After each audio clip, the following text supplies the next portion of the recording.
Hi, in this lesson we're going to discuss and refine our posture. As you recall in Unit 1, we discussed our playing position and our posture, and we found our left hand and our left foot, and we grabbed the violin by the fingerboard, we lifted our arm, we went out to the side, we turned the violin upside down, we backed it up, and we were put into this playing position. Well, at this point now, you need to know that that is an exaggerated playing position.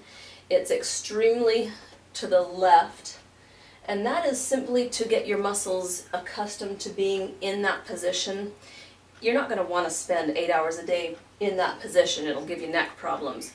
So now that you've kind of become accustomed to exaggerating it, now we can relax it just a little bit, especially for the adult students.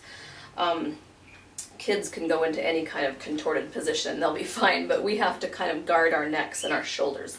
So that's what this lesson is going to be about. As you relax your position from this extreme position to a more natural playing position, a couple things will happen. Your head will no longer be pointing so much to the left.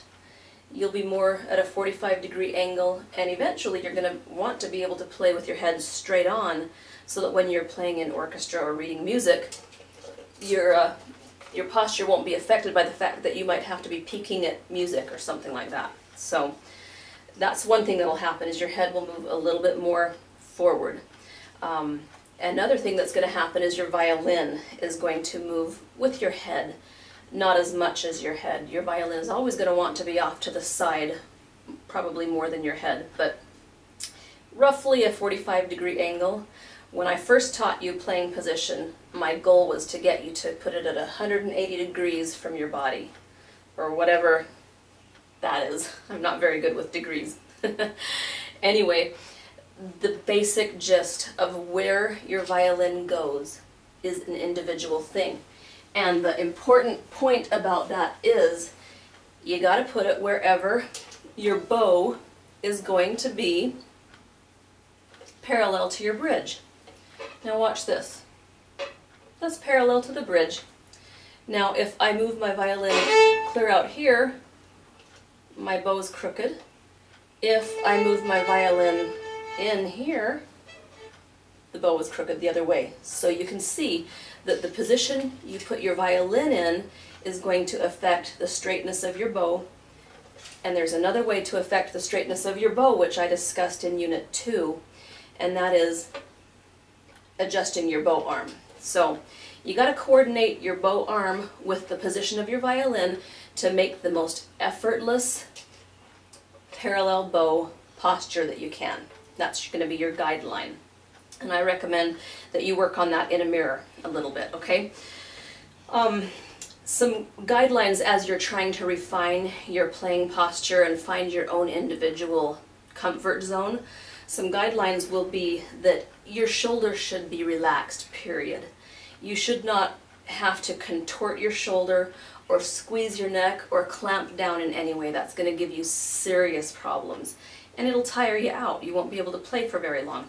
So the basic guideline is you should look the same way when you're holding your violin as you look when you're just standing there looking in the mirror. And that's tricky, because some of us subtly raise our shoulder, and a little bit is okay, but the less you have to raise your shoulder, the better off you're going to be. I found my perfect shoulder rest, and I'm so fortunate I don't have to lift whatsoever. And I have all the flexibility I need to move my violin a little bit down to play on the G string easily, and then nice and upwards so that I can play on the E string easily. So it's going to be an individual thing, but check yourself out in the mirror. I've even heard some people, Professor V on YouTube, say to practice naked. He claims he hasn't done it, but I'm thinking he might. Anyway, because then your clothes don't impede your vision of how natural your position is. Now I'm going to show you my back view as I put my violin up on my shoulder so that you can see the difference if I'm raising my shoulder or if I'm not. This is how I play normally. La la la la. If I take off my shoulder rest, can you see that? I'm having to raise my shoulder a lot from its natural position, and that's just going to cause you pain in the long run. So spend some time in the mirror and find your own individual position. It's going to be well worth your time. Make sure that you're not squeezing your neck. One last thing I want to mention is to use your head weight, your natural head weight. Don't squeeze or clamp, just let your head, don't lay down on the violin either, but let the head lean. I've got my jawbone right on my chin rest, it's hooked in there, and I've got, I don't know how much does the head weigh, mine probably weighs 10 pounds. It's just holding my violin in place without any effort whatsoever. All right?